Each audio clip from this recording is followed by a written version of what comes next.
podcast where we bring you the story behind the stories and the storytellers. My storyteller that I'm interviewing this week is Richard Gleaves. Welcome to the show, Richard. Hi, Hank. Thanks for having me on. You're very welcome. Richard, you have a series of books that I have just started reading, and I am neck deep in, and I absolutely love it. And it's funny for a headless horseman story. Yeah. Sorry, I just throw that out. And it is a retelling of the Headless Horseman, the Legend of Sleepy Hollow series, and we'll get into that in just a little bit. But first off, I like to start by asking people how it is that you came to be a writer. Oh, how did I come to be a writer? And this is usually a very long answer. Well, okay, so you have to distinguish between how did I become a novelist and how did I become a writer? How did you become a novelist? How did I become a novelist? Well, I started off writing music as a composer when I was young. And I wrote string quartets, and I wrote choral pieces, and I wrote small orchestral pieces and things. And I wanted to be a songwriter, and I wanted to, at the time, I thought I'd grow up to be the next Stephen Sondheim. So I started writing lyrics from there. And a lyric is just a little story, beginning, middle, and end. You master a lyric, and all the fundamentals are there for a novel. It's just kind of scaling up. Right. I mean, you could say that a lyric is like a homeopathic novel. It's just the bare essence of it. And I came to New York and had my first musical done at ASCAP workshop and met Stephen Schwartz was our moderator. He did Pippin and Godspell. And he encouraged me to write the book of my first musical as well. So I was writing book music and lyrics then. And I said, well, I haven't really done any study of how to write dialogue and plot and everything else. I better take some playwriting classes. So then I was a playwright. And so now I'm writing music, plays, lyrics. And from there, it grew and grew. And so I didn't know it at the time, but I was on a long journey, a long apprenticeship from writing tiny little structures to writing big, massive books. I mean, my most recent book is as long as Great Expectations. It's a big old book. Yeah. And so I've been a writer for my whole life. I've only been a novelist since, I think my first book was 2013. So. You talked about the difference between lyric writing and long-form prose, if we could distinguish that way. What is the difference after you had kind of solidified your place writing lyrics? And if we're to put it kind of in common vernacular, popular music, you're talking typically a 3.5, 4-minute song. And so you're telling a story in the constraints of 3.5 to 4 minutes. What is the difference in getting that emotional hook in that narrow space of time and the difference in having the ability to stretch that way wider, if that makes any sense? Well, it's kind of like being able to see structure. In writing songs, you learn a lot of things about form, AABA, for example, statement, contrast, statement. And so you learn to think in these forms, verse, chorus, verse, chorus, verse, chorus. And structure is what you get out of writing lyrics because every word counts and you have to be very cognizant of what consonants you use. Everything's done aloud. You become very closely focused on the color of sounds, the implications of sounds, clarity. All these things come with lyric writing. And if you can carry that over into a long form, then every paragraph becomes a little lyric. Every paragraph has a beginning, a middle, and an end, and you're concentrating on every word. If you come from a discipline where you are a jeweler writing a lyric, and you move on to a big form, you don't lose that. You still carry that over. It means you drive yourself crazy with your rewrites. But it means every moment has got to be structured and polished, and every word counts, even when you're writing a 185,000-word book.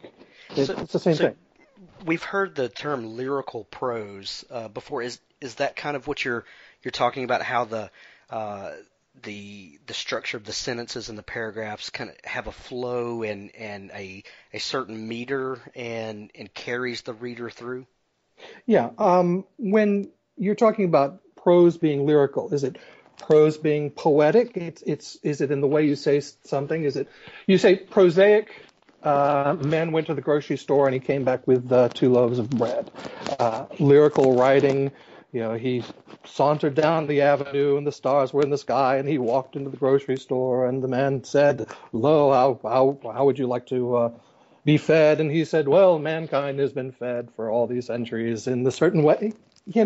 It's style.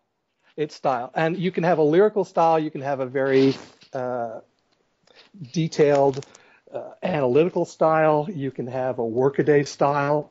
I tend to write very simple sentences. I don't have a lot of long, complicated sentences in my work. I like to keep it very punchy. And you could say that, well, that's non-lyrical, but it's easy to understand if you're Right. if you're a reader. You're not wondering. You're not trying to sort out the poetry of the sentence. And I think you get much more across and much more soaring ideas if you're getting out of the way of the reader. True. True.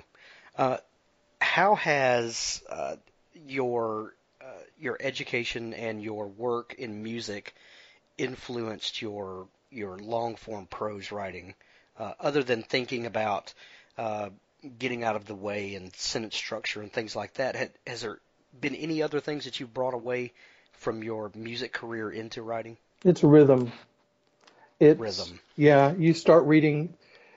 you read Shakespeare, pentameters, and again, it's like AABA. It's little structures. And writing a good sentence is all about little structures. It's all about how to 1 2 3 1 2 1 2 3 1 2 1 2. It's all the rhythm of your stresses. And if you're cognizant of that, even in writing a long form, it can be maddening to focus on these little things. But a book is read in real time, just like a lyric is heard in real time. And so your reader, he wants to be carried away by the flow of the rhythm and the pattern. At the end of Rise, Headless, and Ride, there's a chase. And a lot of people have commented on how the rhythm of the language matches the hoofbeats of the Headless Horseman. It's da da da da da, the hooves, the hooves, the hooves, the church, the church, the church. It's all very heightened. It's heightened language to sell the scene. And how do you? It's hard to say. It's an instinctive thing. It is something that comes with a lot of time, but it's definitely musical, and it's definitely like composing. And it's probably one of those things that cannot. I know how difficult it is for you to talk about it. I can imagine how difficult that would be to try to instruct someone else in how to do. It's just one of those things that the nature of rhythm is just ingrained, and it comes out in the way the ideas come out. I just saw this movie, Whiplash, and I can't recommend it enough. It's an incredible movie. But the kid is the hero of the movie is a drummer, and so that whole movie is about rhythm. And it just starts with a drumming of a drum, and that rhythm carries you through the whole story. And that's kind of the thing that I'm talking about. Awesome. I've got to look that up. It's a great movie, and go see it quick because it's going to be out of the theaters, I think. Okay, will do. Everyone go see Whiplash Oh, on yeah. Richard's recommendation. Yay. Uh, so, Richard, to shift gears just a little bit, you have, while you have been pursuing a music career, you, like a lot of other people, have also pursued a different career path in tandem, haven't you? You're talking about finance? Yes. Well, I was a stockbroker before I was old enough to drink when I was a kid. And it was just because everyone was saying, so, you're a music major, what are you going to do for a living? Right. And I said, well, I go and get a stockbroker's license. And Yeah, can be translated, oh, you're a writer, what are you going to do for a living? exactly. Yeah. And I didn't do anything with it. I mean, I'm interested in finance and stuff. But I ended up working at Morgan Stanley.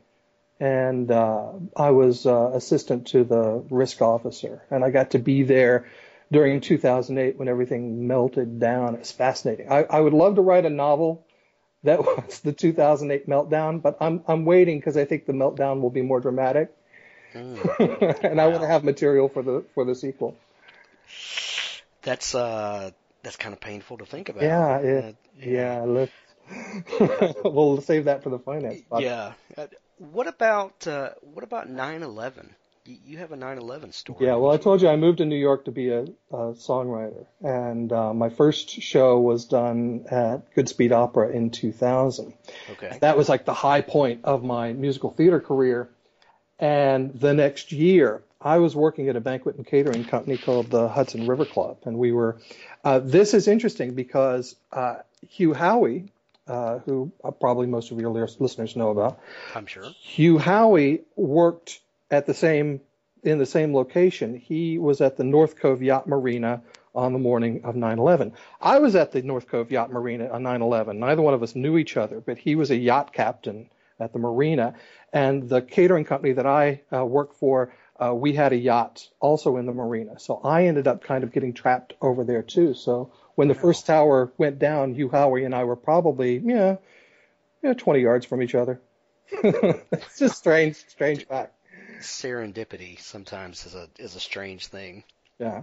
Uh, how do you so if you were stuck there in the marina and all these events are unfolding in front of you, the rest of the world, we all watched it on television and were horrified. I can only imagine being there close enough, and I think I've heard Hugh describe it before as being able to smell, the Yeah. explosions and all of that stuff. What, uh, how does an experience like that influence your writing or your music? Do those things translate? I think it reminds you to pursue your dreams now because you never know what's going to happen. I mean, True. tomorrow, tomorrow take care of itself, but you've got to go for it because, the World Trade Center was, for me, moving to New York, it was like a symbol of greatness. It was, look at what man is capable of, and you're going to have a great career, and you're going to do great things. And you don't expect that to disappear overnight. And I can still feel the railing of the steps up to the Trade Center underneath my fingers, if I think about it. It's Mm, that real to me. It's still a real place. And it's impossible to imagine the magnitude of the loss of life and the loss of that symbol.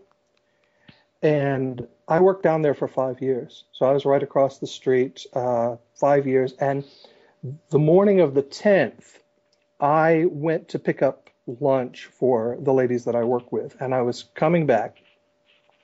And the bag broke or something. I got Caesar dressing all the way down my pants leg, I remember.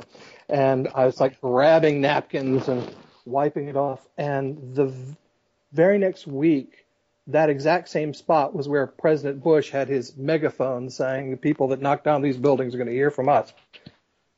mm. And it's just surreal. It just there's something incredibly surreal about being there for something like that. And the things I saw. I mean, I don't want to.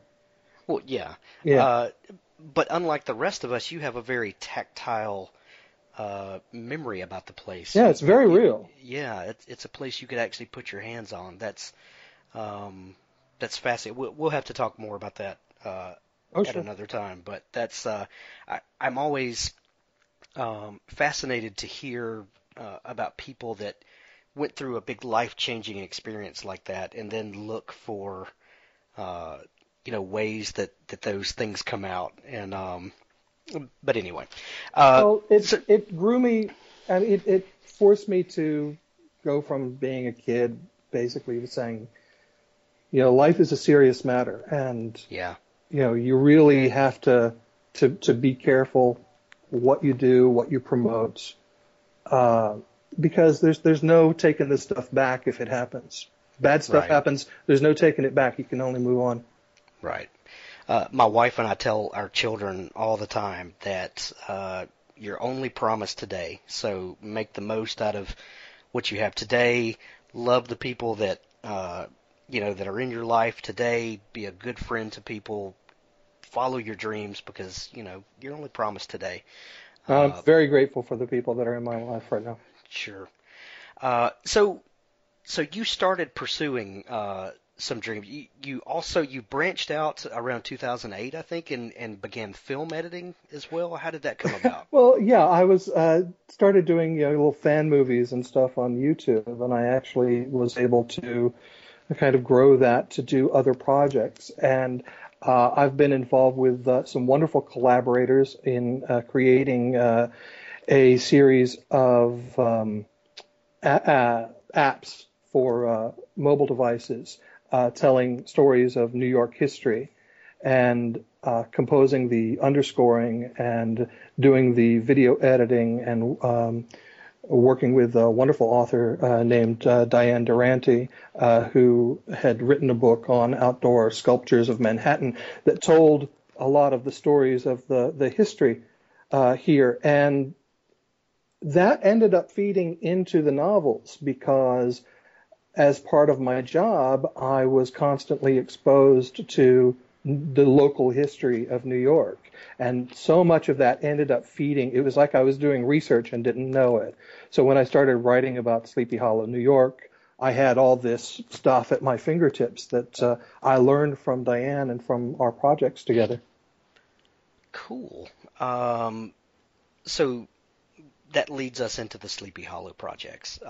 You started doing this research for these apps and film projects you were doing, and what was it about that story that intrigued you? Well, it didn't have anything to do with the apps when I started off. It started off because I was getting into my 40s. And when I was a kid, I loved Halloween. And I did something every year. I always had a costume. I always had a parade to go to or a party to go to. I always loved scary movies and everything else. And then in my 40s, I was like, man, I'm getting boring. I am not doing anything. Halloween comes and goes. I'm like, I turn the lights off so nobody rings my doorbell. And I found myself every Halloween, I think the Halloween 2011, I got a book, a scary book, and went to Pizzeria Uno and sat and had a slice and read my book. And I was like, you're getting dull. You're getting old. I was getting boring. And so I decided that the next year that I would not be sitting in a pizzeria on Halloween, but I would have plans. And so I think about September 2012, I started to plan out my Halloween weekend, and I decided to get a rent car and drive up to Sleepy Hollow. It's only about a half an hour north of New York. Awesome. And because I loved the Sleepy Hollow story when I was a kid. It was my top favorite. I had the Disney album. I listened to it all the time. I was nuts about Sleepy Hollow. And so I got 4 days, hotel room, got a rent car, just I'm getting out of my house. I'm going doing Halloween stuff. I went on haunted houses. They do the Horseman's Hollow at Phillipsburg Manor. And I went out, beautiful autumnal scenery, hiked out to Spook Rock in the Rockefeller Park Preserve and wandered around what remains of the historical Sleepy Hollow. And I fell in love with the place. And like I said, most people don't know that Sleepy Hollow is a real place. Well, that was going to be my comment, is that I love books that dig into local history, especially around legends, because and especially stories like Sleepy Hollow that have become more and more sanitized as time goes on, and you really forget that these things are anchored in real places and sometimes in real events. Well, Washington Irving, when he was a kid, they used to have these pestilential fevers in New York City. The water supply was so rancid down in Manhattan that they'd have flies and bugs and everyone would get sick. So his parents sent him up to Tarrytown to stay with, I think, relatives of friends of relatives. I don't know. But he spent a lot of time when he was a kid in the area, and he fell in love with it. And he used to play up in those same woods. And what fascinated him was the little oasis of Dutch culture that still remained there. Now, in the 1600s, the Dutch settled Manhattan first, and New Amsterdam was the entire region, in New England, south of the English colonies of Massachusetts, etc. And the Dutch founded Sleepy Hollow. It was Sleeper's Haven at the time. And then Tarrytown, which is Terwa Town. It was like Wheat Town. Terwa's wheat. And so even in the 1790s, 1800 or so, there was a very dense Dutch-speaking community in Tarrytown and Sleepy Hollow. And so Washington Irving was writing about a time and a place from his childhood when he was writing Legend of Sleepy Hollow. He wrote it in England, and he was an older man. It was 1720 when he published it. But he was writing about the 1790s, 1780s in a time and place that he knew very well, and he had walked the streets. And so you start looking into the Legend of Sleepy Hollow, and you put the characters aside, and you look at his descriptions of the landscape and the locations, and you start to find that every single place exists. You go up to Sleepy Hollow today, I'll tell you what from the legend is still there. He mentions a mill pond. That mill pond is still there. It's the end of the Pocantico River, and it was the mill pond established by Frederick Phillips, who was the high muckety-muck, the founder in the area back in the 17th century. Phillipsburg Manor was his manor house. It's right there next to the mill pond. And across the street, across Broadway, it's the same Broadway, goes all the way down to New York. Across the street is the Old Dutch Church of Sleepy Hollow. It's a beautiful little fieldstone church, whitewashed and fieldstones, just as Washington Irving describes it in the novel, shining on a knoll of Christian charity, Christian purity, etc. And it's one of the oldest churches in New England. And you can still have services there. You can go at Halloween and hear my friend Jonathan Cruck performs the legend every fall. I've met a lot of people there now, and they've been very welcoming to me. I go up there constantly to research this series and to walk around on these streets. And so you see the mill pond is fed by the Pocantico River. And if you go into the woods, you can find the remains of the old bridges. Oh, and wow. So there's one old bridge that I decided that's the original bridge from the legend. And so a lot of the events in my novel take place around these little hidden foundations that do exist in the woods, outside, and I really enjoy going and trying to find the real history in the real town. But since I'm writing a modern Sleepy Hollow story with a modern hero, all modern characters taking place now, my goal is to do the same thing that Washington Irving did and set everything in the real modern Sleepy Hollow, just as he set everything in the real 1790s Sleepy Hollow. He's writing what he knew, I'm writing what I know, and I'm spending a lot of time. Of course, it's a much bigger town now. So he has a short story. I have a series of 3 novels. But it's because it's a much bigger town. So I'm using locations like the remains of the GM factory, which is just a big blasted out chunk of concrete that used to be the backbone of the town and was all carted away and sent to China. I'm using all the original locations. I'm using the high school and the parks and the roads and everything. If there's a tree mentioned in my books, it's a tree that's actually there. The only thing that's made up are the characters' houses, because I don't want to put somebody's house number and Right. That is fascinating. So you say that this is a modern telling of the Sleepy Hollow legend, and your hero, your protagonist, is Jason Crane. Yes. Tell us a little bit about Jason, and how did you birth Jason? Where did he come from? Well, when I was on this trip, I remember very specifically this Halloween trip that I went on. My last day, I went to the Old Dutch Church, and alongside the Old Dutch Church is the Old Dutch Burying Ground. And in that burying ground, there are headstones for people like, there's a Katrina Van Tassel in that cemetery. It's spelled differently, and it's not, it's someone from the same family that Irving had in mind at the time. But I was just wandering among these graves. I was like, this really fascinates me, and I would love to write a story about it.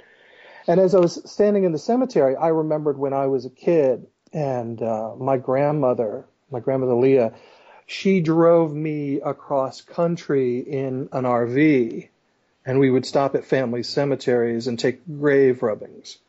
And I just kind of, Which makes is she Eliza in the book? Yeah, she is, yeah. Or is she And informed? elements of my mom and all kinds of women and people that I've loved in my family and in my life.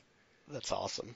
And so some of the foundation of the story, when and I'll just give a little bit, sure. when Jason and Eliza are going from cemetery to cemetery doing grave rubbings, is hilarious, and coming from my wife's family is very big into genealogy, and her A lot of people are. her dad was that guy.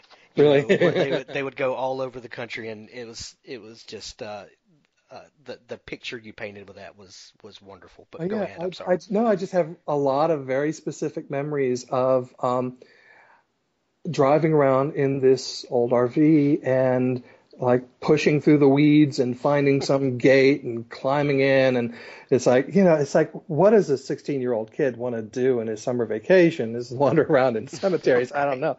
But I did a lot of it. And so as I was thinking about, I want to write about this place, and then I saw myself at 16 doing grave rubbings. And I went, I want to write about a kid in this place. And the story just started writing itself. I came home from that trip and I started writing them, and I didn't really know where it was going yet. But it was a kid and his grandmother traveling cross country looking for the graves of his ancestors. And then she drove into Sleepy Hollow, New York, and said, "Surprise, I've bought a house here." And I didn't know any more than my character knew why she had bought a house there. I love it.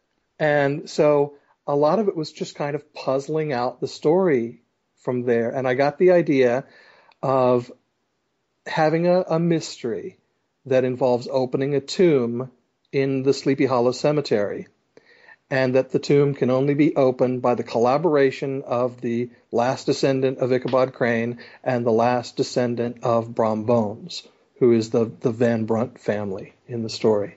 And so it gave me a hero and a villain who have to collaborate, and the hero's doing it to make his grandmother happy. It's her last adventure, but they open that tomb and they open all kinds of stuff that ends up breaking across 3 novels. And there's been so many moments of serendipity writing this series that it's like it was always just kind of there in the back of my mind. Which begs the question for me, this is another question I love to ask everybody I talk to, is, are you a plotter, outliner, or do you discover the story as you go? And it sounds to me like that the story has been kind of percolating in the back of your head for quite a while, and how did you get it out onto paper? Well, okay, now, I'm a plotter. I'm a big plotter outliner. But you have to know when to just sit down and write and see what comes out. Yes. See, I started writing and the characters started creating themselves. But then you start looking at, okay, what's the implication of what I've written? And what does that mean is the next step in the plot? And then you start seeing the larger arc of it. And anybody that's read these books will tell you that the plotting is the most important thing to me. I love the pace. I love keeping the engine going. I love misdirection. I love surprising the reader. I like yes, you do. doing twists and turns and things. But a lot of the times you just have to step back and say, I wrote that for a reason. I just don't know the reason yet. Yes, yes. You got to trust And that your subconscious is throwing you some piece that you'll need later, but you just don't know what it is. right. And do you find that, okay, you start with an outline, you've got an idea of where the story's going, you know the beats that you need to hit, and you start writing and your characters start changing things on you.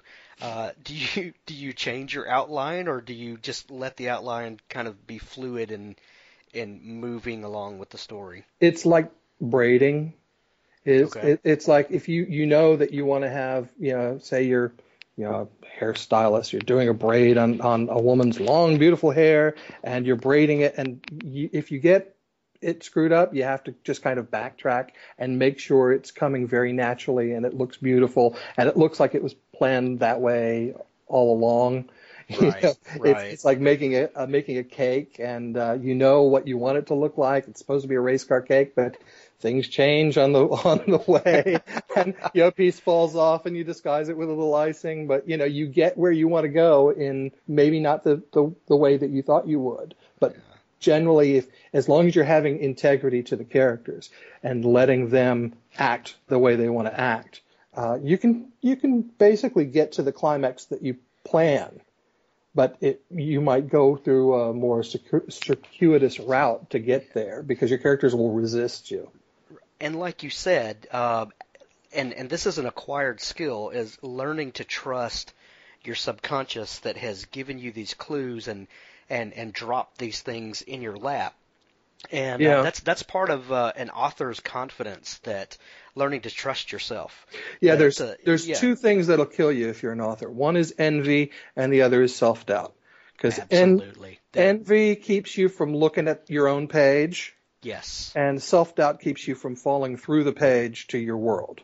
Those two things are an entire podcast on their own. Yeah, But yeah. you're absolutely right. Forget anything else is ever written. You are creating the world afresh when you sit down with your page. Just put it all out of your brain. And a lot of writing it takes a long time to stoke the furnace. You have to clear your schedule. You have to get everything out of the way. And you have to slowly start that burn going until you get out of your way. The window of your imagination has got to get so open that your subconscious is dictating the story to you. And that won't happen with self-doubt. You've got to sit down and say, I am an awesome writer, and I am God, and I can do no wrong. Now, what am I going to do today? And if you achieve that, that is why you don't edit while you're writing, because editing is self-critique. When you're writing, you're God, and everything is perfect, and you don't question it. And you sit down with the pen and paper, and if you can fall into the story, then your reader can fall into the story. If you're sitting there going, is it the, and what's the contraction if you're sitting there doing that, then the reader's going to be doing that. The reader's going to be looking at your sentence and going, that language, it feels strange, it feels unnatural. But if you're just having fun, if you get out of your own way and you experience the smells and the sounds and the tastes and everything that's in your moment in the story, then the reader's going to feel it along with you. Now you have to, after that's over, you have to put it away, get away from it for a little while, and then come back with a very critical eye, as if it was completely written by someone else, and you are the teacher and you're grading a paper, and you are ruthless with every penny, with every period and every comma and everything on that page. But that's not writing, that's editing, and that's something very different. Well, in Anne Lamott's book, Bird by Bird, I believe it's called, she says to give yourself the freedom to write a shitty first draft. Absolutely, and Hugh Howey says write dirty, and that's the same principle. It's just to get out of your own way, don't second guess yourself, and go for it. Yeah, absolutely. Your entire monologue, I'm going to have embroidered and hung right over my writing desk. That's such great advice. Your two books in the Sleepy Hollow series so far, Rise, Headless and Ride, right, and Bridge of Bones. You said it's a trilogy, or will be? Well, the Jason Crane series is the whole story. Okay. And in my head, it's actually 7 books. I thought I read somewhere that it was 7 books, Yeah, and and that's so not just explain that because to me. I want to be like Harry Potter. No, it's that it was originally supposed to be 6, and I thought it would be 2 Sleepy Hollow books, 2 Salem books, and 2 books on Edgar Allan Poe, because the three Gothic Okay. the three Gothic areas of American literature that I wanted to explore. And Sleepy Hollow ended up going to 3 books. So now it's 7, but who knows? Okay. Now, I'm going to wrap up the Sleepy Hollow story substantially with book 3. It's going to be Okay. a complete trilogy, and it's going to come to a nice, tie the bow. But I have things that are the very first page of the very first book has clues to later plot events. I've hidden things for book 7 on the first page of book 1. I know how to braid that whole structure, and I can Awesome. see this is probably eventually be like 1.5 million words. I have this whole structure in mind, and so I've gotten through the first 2 books, and I am plotting book 3 now, and I can't tell you how much I've enjoyed them. And Well, then the second book, Bridge of Bones, is still a new release, isn't it? It's yeah, just not quite 2 months old. yeah, Bridge of Bones came out October 17th, I think, and Okay. it's the number 1 top-ranked novel in young adult horror. Awesome. I'm beating, all these Cassandra Clare novels and Heck yeah. Mortal Instruments and Twilight and all this other kind of stuff. Heck yeah. That's awesome. But Congratulations. and it's number 8 in all horror on Amazon. As far as rankings, I'm concentrated on just having a reputation for putting out good books. That's amazing. As far as bestseller or whatever, I can't pay the electric bill, but but those things come. That's all part of the journey and part of the process. Uh, Now you were talking about genre just a second ago, and this is a Mhm. question that I wanted to ask you. Do you call your books horror? Well, Horror? well, it's the question of Amazon makes you categorize, right? So Yes, and that's the bane of every author's. yeah, so where are you going to put it? I mean, Right. I have my main character is 16 in book 1. He's 17 by the end of the novel, 17 going on 18. Right. Now I have Sound of Music going through my head. In book 2, but it's not really. I'm not really writing young adult stuff. I mean, the concerns of most young adult fiction are, you know, I'm in my 40s. Right. I'm not going to be writing, Fault in Our Stars. Sorry, I'm Right. just not. But I want to write something that's very classic, that will age well. Um, and so I have a 16, 17-year-old hero, but it's really an adult book, and it's Right. a, And some of these constructs of, if your protagonist is a certain age, then you are in this certain bucket, and yeah. that is not fair. No, I mean, adults can write about kids. I mean, you don't have to be writing for kids to write about kids. And it's not writing Right. down. It's not like, you still have to be able to pull off a young person's perspective. But, it doesn't necessarily mean you ghettoize yourself just because you're writing about someone that's not in their 30s or 40s. I mean, young people, teenagers are smart.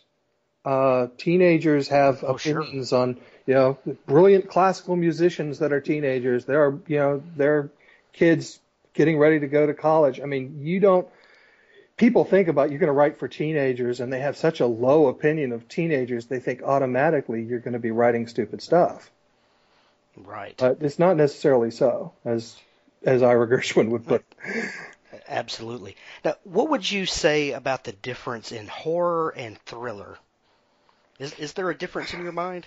Well, I don't know. Horror, I don't really write horror because I think the reason people don't like horror is because if you look at Stephen King, for example, a lot of Stephen King, like The Shining, etc., is about a nasty person getting their just rewards.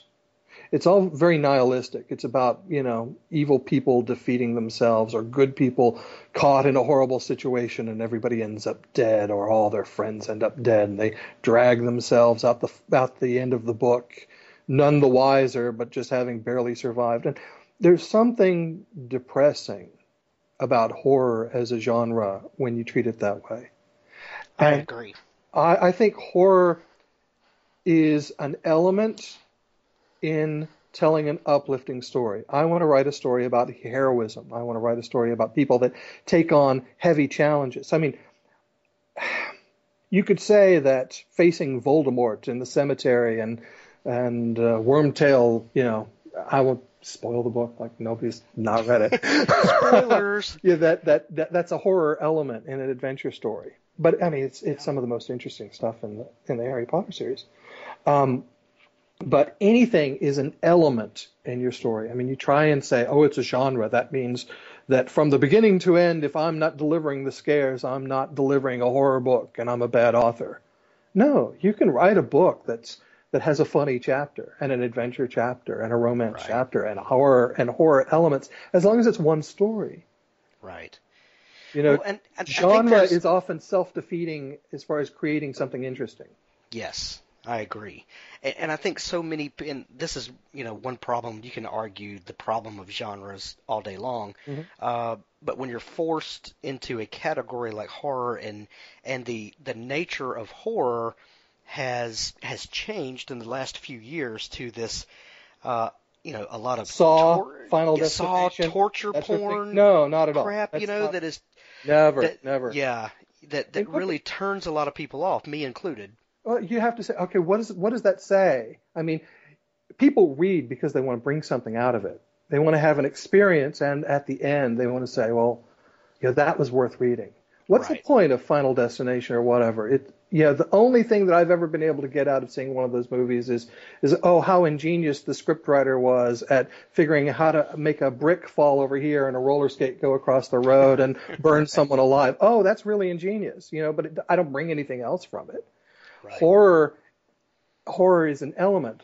Horror is someone afraid of facing their mother in the morning when she's done something horrible, or your father's coming home with a belt, etc. Right. Horror is not knowing if your sister's going to live or die, or something's going to come in the window at night, or you're going to be stuck in a basement with a serial killer. There's all kinds of things that are horror. But genre horror mostly is falling apart to, okay, how much blood, how much guts, how many killing, what's the death toll, what can I get in? It's like, Hamlet without the language. Right. Right.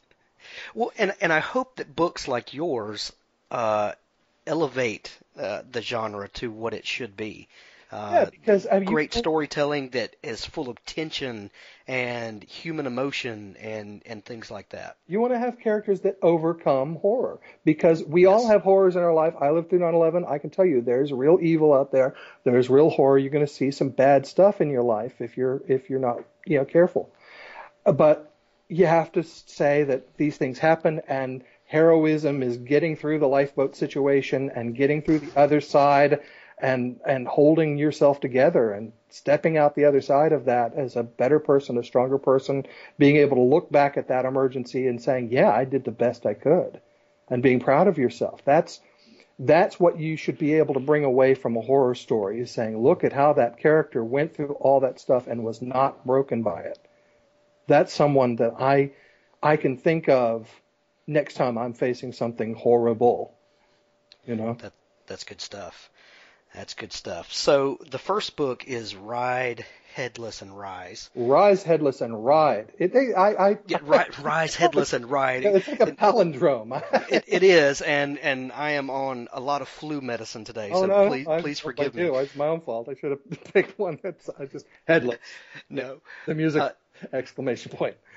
Sorry. What's behind the name Rise, Headless, and Ride?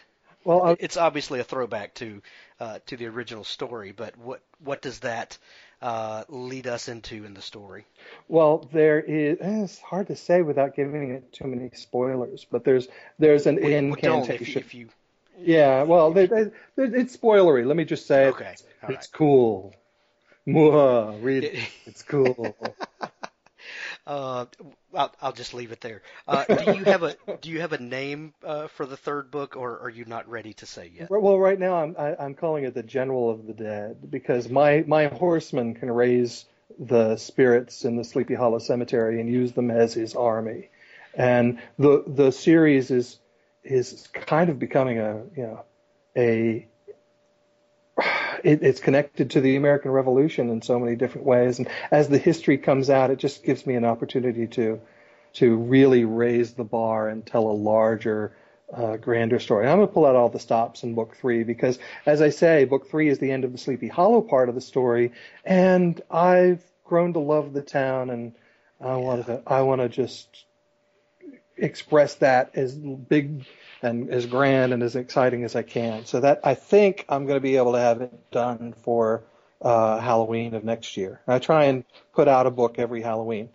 and I'll be Awesome. doing other things in the spring. So Uh, Halloween of 2015? yeah, that's book three. Okay. Okay, One good. and two are out now, and you'll probably see some short stories and maybe some of my earlier plays. I'm going to put out on Kindle too this spring, I think. Awesome. That'll be great. Now, you also mentioned two other series, a Salem series and a Poe series. Yeah, well, after Will those be connected to this series? yeah, they're like I say, all the elements of them are already baked into the story. So if you start looking ahead, if you want to start second guessing me, and you look at American Gothic fiction set in Salem, Okay. House of Seven Gables, you'll start to find elements in there that you'll say, oh, well, that's the same character name as in book two. Oh, and you start to see how some of these things are baked in Crap, to you have just ruined my day. I've got to go back and start from the very beginning and start taking notes. yeah, so you start seeing that there are things, there are character names like Usher in there are families in the story that it doesn't play into this story, but there are elements that I've baked in from the beginning, and if I can pull it off, I don't see I hate to talk ill of anybody, but I was unsatisfied with the end of the Harry Potter series simply because it felt like um, okay, I need to resolve this somehow. Right. It wasn't like inevitable. And I said, well, if I'm going to write a long series and I'm going to plan out a long series, I want to make sure that the ending is baked into the very first page of the first book. And you can look back and say, oh, wow, it's all the same universe. Um, I look forward to showing you what I've got, but it's going to Nice. be a lot of fun. Excellent. Um, but before we go, Uh-huh. and we've been talking for almost an hour, and it feels like 5 minutes, but I'd love to tell do it again if you get me yeah, up. absolutely. We will have a standing catch up chat from time to time. Sure, because it's I fun. will say this about the first book, Rise Headless and Ride. Just as a disclaimer to everyone, you sent me a review copy of the first two books, and based on the first chapter that I read, I went and bought both books. But Cool. because I That was loved it, and you. Wow. I just believed in it, and I said, you know what, uh, this is amazing. So I just wanted to say thank you, and that I put my money where my mouth was. Well, and in my turn, I want to thank the people that have been helpful to me. David Gatewood was the editor of Rise Headless and Ride, and he was a inestimable value to me as not only hand holding, but just making me feel welcome and introducing me to people. And I would just want to shout out. There's in book two, there's a genealogy book that I invented for the story, and it's called The Gatewood Guide because Nice. he was my guide, and I just wanted to give him that shout out. And I found him the same way Jennifer Ellis said that she found him. Hugh Howey gave a shout out because David was the editor of Wool, and so I was lucky enough to be looking at Hugh's Facebook wall that day. And from That's David, how I heard about David Gatewood as well. yeah, So that's and what an amazing story that an unsolicited email saying I found, 100 and something errors in Word. That's a Yeah, fascinating story. yeah, I get those, and I'm not nearly as nice when I write that. Yeah, mine never reply I've with tried one of I those. want to hire you. Yeah. And Michael Bunker's been great, and there's so many good writers and so many indie writers, and it is a family, and Yeah. it should be a family. Yeah. And like I said, envy is a killer if you're a writer. There's no competition, and there shouldn't be any competition. We That's are all, people on the surface of the earth that, trying to do something interesting, and that's right. Our competition is ourselves. with things that get people away from reading. The We're only competing enemy, for readers. the only enemy is the English language. That's right. That's right. Well, that and YouTube. Yeah. And the Sleepy Hollow TV show, which I watched. Oh, I've not even gone there Yeah. yet. Have you seen it? Well, I've watched a couple of episodes, and Okay. Well, that's Yeah. strip mining. Okay, I'm going to stay away from it. One last question before we go. Can you tell me about Korean theater? Oh, no, you're asking me about Korean theater. One has many jobs when one tries to support oneself as a creative in New York City. And one of them was I got a call out of the blue from a friend of mine, come to this meeting and meet this person. And I met this Korean theater group that wanted to get some Broadway types to do a musical for them. And it was just the most bizarre thing that I've ever experienced in my life. I went over to Seoul, and of course I don't speak Korean, but I wrote a musical in English that was then translated into Korean, but Korean doesn't rhyme. So when you get to a song moment, you write a poem. And I ended up writing this. The first act was very naturalistic, very interesting to me, and the second act, they demanded time travel and robots and sci-fi screens, and it just became this thing. Now, I am very grateful that they ended up cutting all of that when it came to New York, and I was able to be the librettist for a show at Lincoln Center, and my mom got to come up, and we had a box, and Oh, how cool was that? it was very cool. But I if I was going to have my Broadway debut, I would like to have been able to understand the words. That's the only thing I'll say about it. It's like, yeah, I wrote that, and I can't understand a word of it. So again, at least I got to think about the structure, and I could see the AABA was mine, and just trust that the rest was still there. They could have changed it. I didn't even know. Well, and when you're a professional, and when you have paid your dues and put in solid work year after year, great opportunities come, and sometimes they're disguised as things we don't even recognize. Yeah. Yeah, that's one thing I thought when I read your story that in the email we were sending back and forth. I read that and I was like, you know what? There's that's a metaphor for something. For something, that sometimes and some of the greatest things that have happened to me in my life were things that were not planned. I've not had a Lincoln Center moment, but it was weird. I can imagine. I just can't even tell you. Yeah, I talked about surreal experiences in your life. There are surreal good experiences as well as surreal bad experiences. Yeah. And you walk away from it and you say, well, there's that. I can mark that off. I have that on videotape, and I can show you and prove that it actually happened, but I still don't quite believe it. That's awesome.